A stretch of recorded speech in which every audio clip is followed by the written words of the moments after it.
এই চলে এসেছে সকাল সকাল, এখন ঘড়িতে সকাল সকাল না, এখন ঘড়িতে বাজে প্রায় 12টা।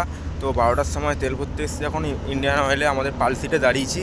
আজকে আমি যাব সেই একই রুট, বেশিরভাগই আমি এই রুটটাই যাই, মেমারি, কালনা, খন্নান, বইছি। তো আজকে বেশিরভাগই অ্যাপেলো স্টোরের মাল আছে, মানে অ্যাপেলো ফার্মেসি, আর অন্য পার্টির কমই মাল আছে। তো মঙ্গল, বৃহস্পতি, শনি আমাদের অ্যাপেলো ফার্মেসিরই বেশিরভাগ মাল আসে। তো এখানে যাব। তো কাকাকে বললাম তুমি তেলটা ভরো, আমি এখানে আছি। কাকা এখন তেলটা ভরছে, তেলটা ভরা হয়ে গেলেই তো বেরিয়ে যাবো। প্রথমে রসুলপুরে মাল দেবো, তারপরে মেমারির কিছু মাল আছে দেবো, দিয়ে পাহাড়হাটি হয়ে সাতগাছিয়া হয়ে মেমারি যাবো, দিয়ে ওই দিক দিয়ে খন্নান হয়ে ফিরবো বইচি হয়ে।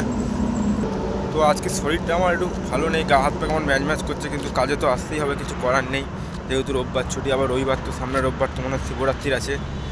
চলুন বেরোনো যাক। কাকার এখন আছি রসুলপুরে একটা পার্সেল ছিল, তো দেওয়া হয়ে গেল। তো রসুলপুরে তখন গেটটা পড়েছিল, কাকাকে বললাম যদি গেটটা খুলে যায় তুমি এগিয়ে যাবে।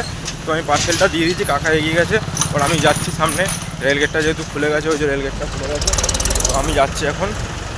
এবার কাকা ওইখানে দাঁড়িয়ে আছে, এবার যাবো মেমারি। আমরা আছি এখন কাশীপুরে একটা মাইক্রো ওভেন ছিল, দিতে এসেছিলাম, তো দেওয়া হয়ে গেছে। তো এখানে একটু দাঁড়িয়েছি।